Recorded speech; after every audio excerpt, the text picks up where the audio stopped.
main function of the kidney is to filter your blood and excrete the rubbish. So the way to check kidney function is to measure this filtration.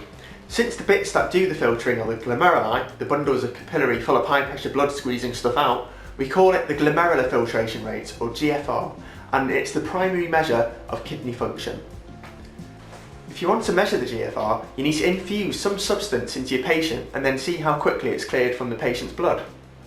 Ideally, the substance should be non-toxic, not metabolised, it shouldn't be reabsorbed, and it should only be excreted through the kidneys.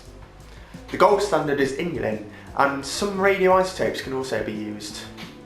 However, it's a bit of a faff because you need to continuously infuse whatever substance you use into the patient's blood, and they need to collect it in their urine for 24 hours afterwards to measure the concentration.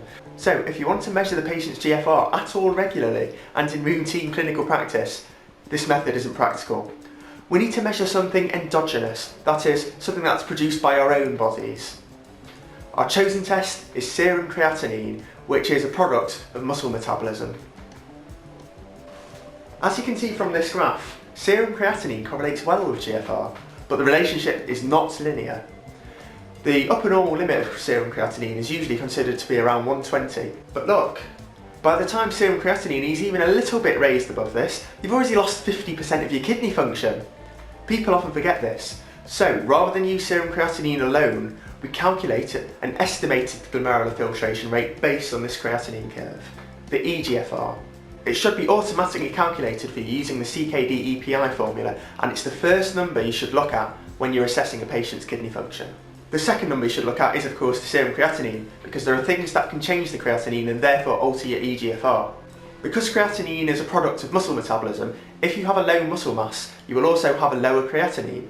Diet will also affect creatinine for the same reason. The other thing to look out for is drugs. Trimethoprim, for example, will increase your serum creatinine, but it's not from nephrotoxicity, and you don't need to discontinue the trimethoprim. All it does is alter the excretion of creatinine, but it doesn't actually affect the glomerular filtration rate. Let me repeat that. Trimethoprim does not injure your kidneys. The way to check whether an acute kidney injury is real is to look at the urea. For example, trimethoprim will cause an increase in creatinine, but it won't do anything to the urea. So, urea is the third thing we look at when we want to assess a patient's kidney function. It will increase in acute kidney injury, but like creatinine, it's not a perfect test. Because urea is a breakdown product from protein metabolism, if you have a protein-rich diet, then your urea will increase. The most worrying thing that can cause an increased urea is an upper GI bleed. In this case, the blood in the stomach basically acts like a big protein meal. So, if you ever see a sudden drop in haemoglobin with an acute raise in urea, this should trigger alarm bells. Don't miss it. Now, because elderly people often have low lean muscle mass and an element of chronic kidney disease, you can't rely on the eGFR at all. So, in anyone who's over the age of 75 years old and/or has chronic kidney disease, you need to manually calculate the creatinine clearance using the Cockroft-Gault formula. If you don't do this, you'll very soon get a bleep by an irritated pharmacist who will then do it for you anyway, so it's not all bad. The other way to get around problems with creatinine is to measure something else instead. Cystatin C is found in all nucleated cells instead of just muscles, so it's a much better marker of kidney function. NICE even say to consider using Cystatin C in chronic kidney disease for a more accurate diagnosis. But despite this, I've never even heard Cystatin C mentioned, let alone used in clinical practice. The reason for this is that the reagents for a single Cystatin C test cost £2.50 as opposed to the 25 pence of creatinine. The other thing is that hardly any labs in the UK will actually do it at the moment. This may change in the future. When are you most likely to need the Cockroft-Gault formula? Well, in my experience, anticoagulation and anti-diabetics. For example, in VTE thromboprophylaxis, if a patient's creatinine clearance is below 30, you need to give enoxaparin 20 mg OD, which is normally reserved for the patients weighing less than 45 kg. If the creatinine clearance is below 15, then you need to switch to unfractionated heparin, usually 5,000 units BD. The direct oral anticoagulants also have renal doses. For example, apixaban is 2.5 instead of 5 mg BD, and rivaroxaban is 15 instead of 20 mg OD. As for the anti-diabetic drugs, I'm sure you know the main one to think about is metformin. If the creatinine clearance drops below 30, you need to stop it because it can accumulate and then cause lactic acidosis. You should be thinking about kidney function for all drugs, to be honest. For example, antibiotics often need adjusting for renal function, as do analgesics. Be very aware that opioids accumulate in renal failure, eventually causing toxicity and profound respiratory failure. So avoid codeine and morphine. The safer option in moderate kidney disease is of course oxycodone. But if they've got severe kidney disease, you'll need to switch to fentanyl. And if their kidney function is really in their boots, then you'll need to give alfentanil, which is considered the safest option in kidney disease because only 1% is excreted renally and it has a short half-life. Next, I'm going to talk about drugs you prescribe for chronic kidney disease, as opposed to drugs you give when you're treating another condition in a patient who just happens to have chronic kidney disease. But first, let me just remind you a bit about what chronic kidney disease, or CKD for short, actually entails. CKD has many causes, the commonest being diabetes and hypertension. You can classify CKD into 5 stages by eGFR.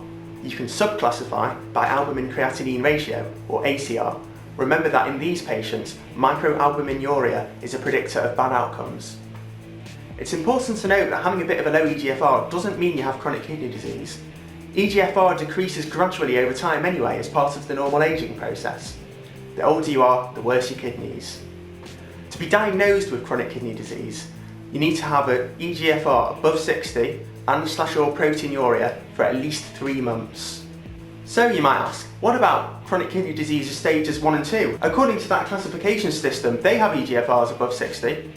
Well, the answer is, those stages 1 and 2 are for chronic kidney diseases that don't affect eGFR. For example, polycystic kidney disease. It might affect eGFR over time, but at the beginning it doesn't necessarily have to. Now, on to the drugs. First, chronic kidney disease can cause anaemia because your kidneys are supposed to make erythropoietin, or EPO, which stimulates your bone marrow to make red blood cells. Anemia of renal disease is often responsive to iron supplementation. If this doesn't work though, you can try intravenous iron, and if that doesn't work, you can give subcutaneous injections of a recombinant EPO, for example thromboprophylaxis. Only do this though if your patient is actually symptomatic from the anemia, and you need to measure the EPO to prove that it's low enough to be the cause. Next, chronic kidney disease can cause a low calcium and a high phosphate because your kidneys are supposed to activate vitamin D, which is involved in the regulation of these things. To remedy this, we can give an oral form of activated vitamin D, such as alpha-calcidol or calcitriol. Note, this is not normally what we give for a low vitamin D, this is for CKD only. To deal with the raised phosphate, we can give phosphate binders, the most common ones being calcium carbonate and calcium acetate.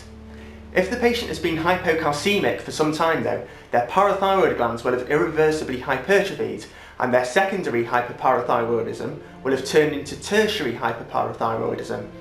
In this case, the calcium will be raised as well as the phosphate, so we need to give a non-calcium phosphate binder.